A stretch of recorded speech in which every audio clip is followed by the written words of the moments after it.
Yo, what's up guys? Master King JC here, and I just got back from seeing Thor, which I've been anticipating since last year when I first heard about it. I have been anticipating this movie, and now I finally saw it. Now, at first I had I was afraid that this movie was not gonna be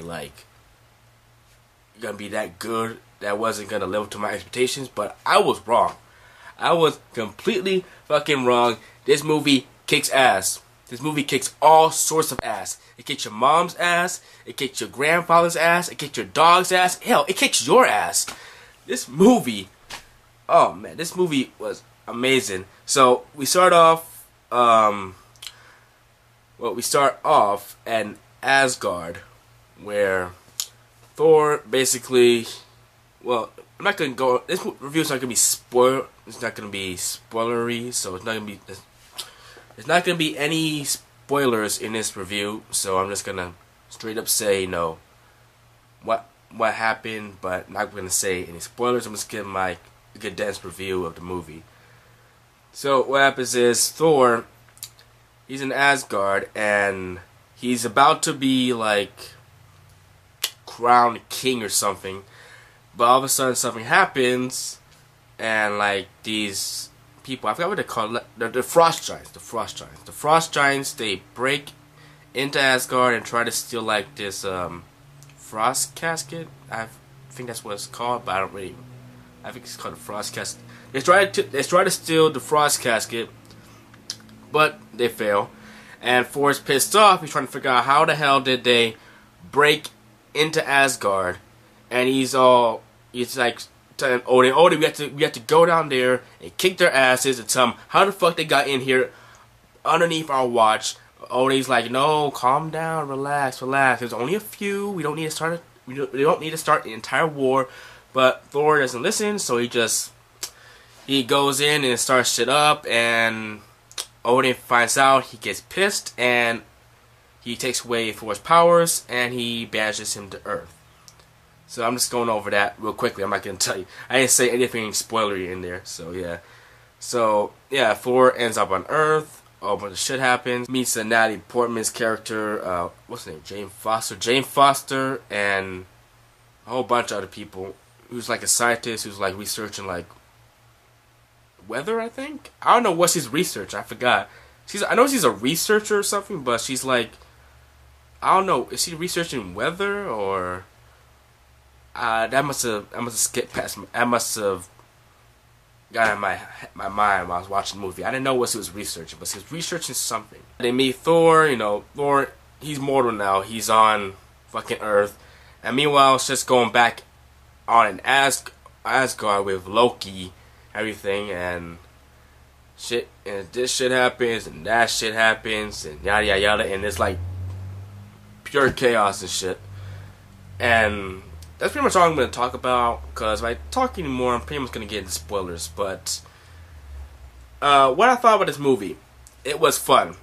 It was really fun, and yeah, it had some good action here. It didn't have a lot of action, which I'm kind of happy about, but somewhat bittersweet about. It didn't have a lot of action, but if it had more action and story, I probably would have been disappointed.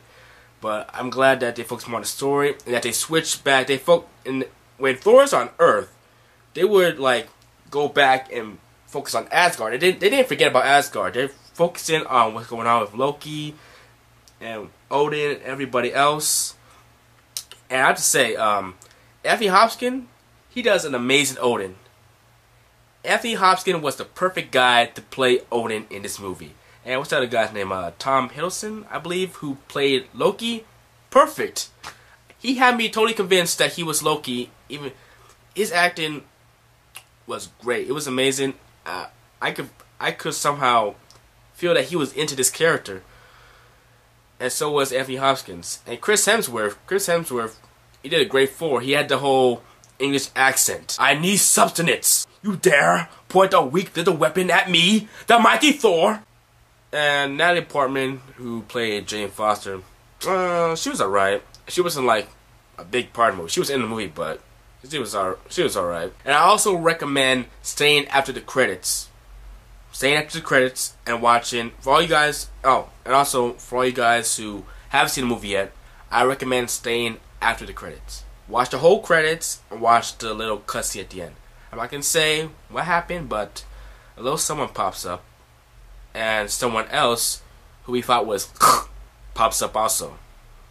It's worth a look. Oh, and also another Marvel character makes a small cameo in this movie. I'm not gonna say who it is, but let's just say he's a bit of a sharpshooter. Psst. You know who it is. Psst. If you're an Avengers fan, you know who I'm talking about. Come on. So yeah, Thor, great movie. I loved it. So go see it. Now, if you already seen it, then come on. Tell me that was a great movie. It was amazing. And it's all setting up for the Avengers movie, which is gonna come out next year. So I can't wait to see Thor, Captain America, Hulk, Iron Man, and I'm forgetting someone. I think I'm forgetting someone. Oh yeah. Nick Fury in the Avengers movie coming out next year. So I'm all hyped up right now for that movie. So, yep, let's get to it. Come on. Come on, let it be 1 year already. I want to see the Avengers movie. Come on, I want to see the Avengers movie. So yeah, if I just give Thor a score out of 10, I would give it a 9.2. 9.2. Because there's some parts in there that I was like, man, it felt a little, it kind of felt a little boring at some part. There's just one small part somewhere where I thought it was boring, kind of, but everything else, beautiful. Completely beautiful. So yeah, it's Master King JC. Keep on keeping on. I will see you guys later. Be easy.